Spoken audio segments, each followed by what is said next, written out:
നമസ്കാരം. ശബരിമലയിലെ സ്വർണ്ണക്കൊള്ളയുമായി ബന്ധപ്പെട്ട കേസിൽ അന്വേഷണം നിർണായക ഘട്ടത്തിലേക്ക് കടക്കുമ്പോൾ ഉന്നത തലത്തിലുള്ള ഗൂഢാലോചനകൾ പുറത്തു കൊണ്ടുവരാതെ തങ്ങളുടെ മോചനം സാധ്യമല്ലെന്ന നിലപാടിലാണ് ഇപ്പോൾ ജയിലിൽ കഴിയുന്ന പത്മകുമാറിനെ പോലെയുള്ള പ്രതികൾ.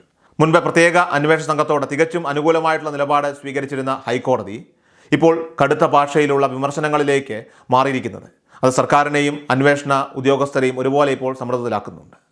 അന്വേഷണ പുരോഗതിയെ തടസ്സപ്പെടുത്തുന്ന തരത്തിലുള്ള വാർത്താ പ്രചരണങ്ങൾ പാടില്ലെന്ന് മുൻപ് കർശന നിർദ്ദേശം നൽകിയിരുന്ന കോടതി ഇപ്പോൾ അന്വേഷണത്തിലെ മെല്ലെപ്പോക്കിനെ ചോദ്യം ചെയ്യുന്നത് കേസിന്റെ ഗൗരവം വർദ്ധിപ്പിക്കുകയാണ്. പ്രതിപട്ടികയിലുള്ള KP ശങ്കർദാസിന്റെ അറസ്റ്റ് വൈകുന്നതിനെതിരെ ജസ്റ്റിസ് A ബദറുദ്ദീൻ ഉന്നയിച്ച ചോദ്യങ്ങൾ അന്വേഷണ സംഘത്തിന്റെ വിശ്വാസ്യത തന്നെ ഇപ്പോൾ ബാധിക്കുന്നതാണ്.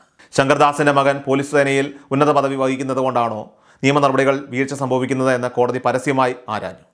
പ്രതിപട്ടികയിൽ ഉൾപ്പെട്ട ഉടൻ തന്നെ പക്ഷാഘാതം എന്ന പേരിൽ ആശുപത്രിയിൽ പ്രവേശിച്ച ശങ്കർദാസിന്റെ ആരോഗ്യനിലയിൽ കോടതി സംശയം പ്രകടിപ്പിച്ചു. ഡിസ്ചാർജ് ചെയ്യപ്പെടുമെന്ന് സൂചന ലഭിക്കുമ്പോൾ മാത്രം രക്തസമ്മർദ്ദം ഉയരുന്നതും ICUവിൽ പ്രവേശിക്കപ്പെടുന്നതും ഒക്കെ തന്നെ കേസ് അട്ടിമറിക്കാനുള്ള നീക്കമാണോ എന്ന് പരിശോധിക്കേണ്ടതുണ്ട്. ഇതിനിടയിൽ കൊല്ലം പ്രിൻസിപ്പൽ സെഷൻസ് കോടതിയിൽ നൽകിയ ജാമ്യാപേക്ഷ ജനുവരി 14 മാറ്റിയിരിക്കുകയാണ്. തിരുവിതാംകൂർ ദേവസ്വം ബോർഡിന്റെ ഭരണപരമായിട്ടുള്ള വീഴ്ചകളെയും കോടതി അതിരൂക്ഷമായി വിമർശിച്ചു. ശബരിമല ശ്രീകോവിലിലെ സ്വർണ്ണപ്പാളികൾ പൂർണ്ണമായും ഉണ്ണികൃഷ്ണൻ പോറ്റി എന്ന സ്വകാര്യ വ്യക്തിയെ ഏൽപ്പിച്ച ബോർഡ് നടപടി അത് യുക്തിരഹിതമാണെന്ന് കോടതി നിരീക്ഷിച്ചു. എല്ലാ ഉത്തരവാദിത്തങ്ങളും പോറ്റിയെ ഏൽപ്പിക്കാനാണെങ്കിൽ ദേവസ്വം ബോർഡ് എന്ന ഔദ്യോഗിക സംവിധാനം എന്തിനാണ് എന്ന കോടതിയുടെ ചോദ്യം ബോർഡ് അധ്യക്ഷരെ പ്രതികൂട്ടിലാക്കുന്നു.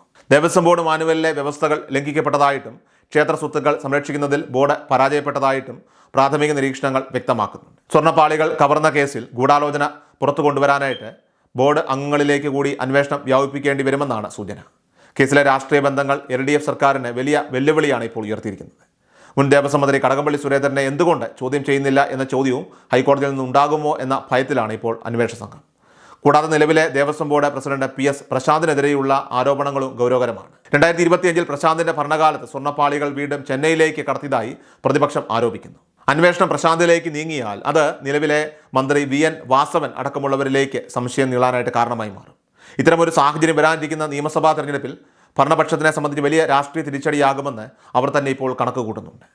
ശബരിമല തന്ത്രി കണ്ഠര രാജീവരെയും കേസിൽ പ്രതിയേർക്കാൻ വിജിലൻസ് കോടതി അനുമതി നൽകിയത് അന്വേഷണത്തിൽ പുതിയ വഴിത്തിരിവായി മാറിയിരിക്കുകയാണ്. ദ്വാരപാലക ശില്പങ്ങളിലെ സ്വർണ്ണ കവർച്ചയുമായി ബന്ധപ്പെട്ട ഗൂഢാലോചനയിൽ തന്ത്രിക്കും പങ്കുണ്ടെന്നാണ് പ്രത്യേക അന്വേഷണ സംഘത്തിന്റെ റിപ്പോർട്ട്.